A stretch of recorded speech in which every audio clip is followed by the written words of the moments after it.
So what was your training like? Was it 6 days, 7 days a week? How much were you in the gym, and also like how was your eating? When the camp started, it was 7 days a week.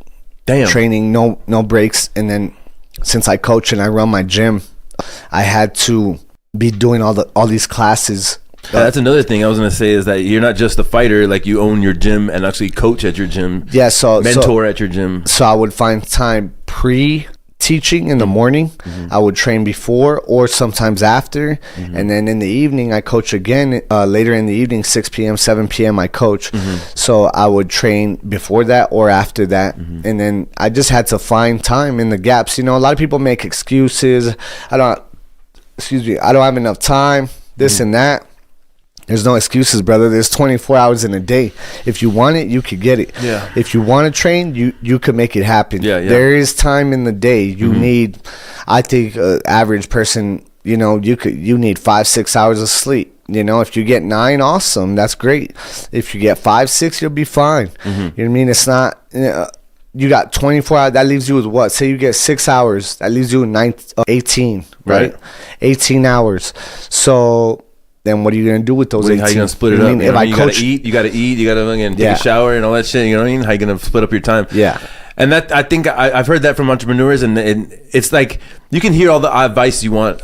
It's a matter of implementing this stuff into your life. You know what I mean? And like keeping it up day to day. Like I think one thing when I made a choice to like make a transition and focus on my business more, I was like, you know what? Like I gotta get organized, not just like have a calendar on my phone, but boom, 1, 2, 3 months at a time, right? And look at what I have on the books, what money's coming in, what money's going out, you know, and all this stuff. And like if you really want it, like, you know, like you're saying, like it's there to get it. You know what I mean? Yeah. And don't just watch the podcast, don't just read the book, but implement those things that you learn into your life. For sure. And watch them work or watch them fail. And when they fail, try another fucking avenue, you know, to get that success. Exactly. That's why a lot of people don't even get started with things, because they're afraid of failure.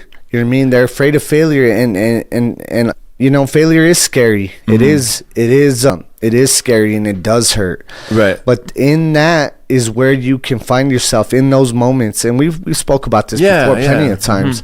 But it's so important, because so many people they dodge the work. They dodge the goals, or they're afraid to speak their vision, or afraid to chase after their goals or their dreams, and they say no. Well, they just settle for the average, and it's like you don't want to live like that. Then you end up working for someone that did chase their dreams, for someone that did go out and get it. You know, So yeah, I mean, things were a lot different this time around. I literally sacrificed it all, and I always say that, and like I don't think people really know what that means, and you know, it's not for everyone to know what that means. Like sometimes it's just you take it for what it is. You put your own belief on that, whatever that means to you. You know, what would sacrificing it all mean to you? Absolutely.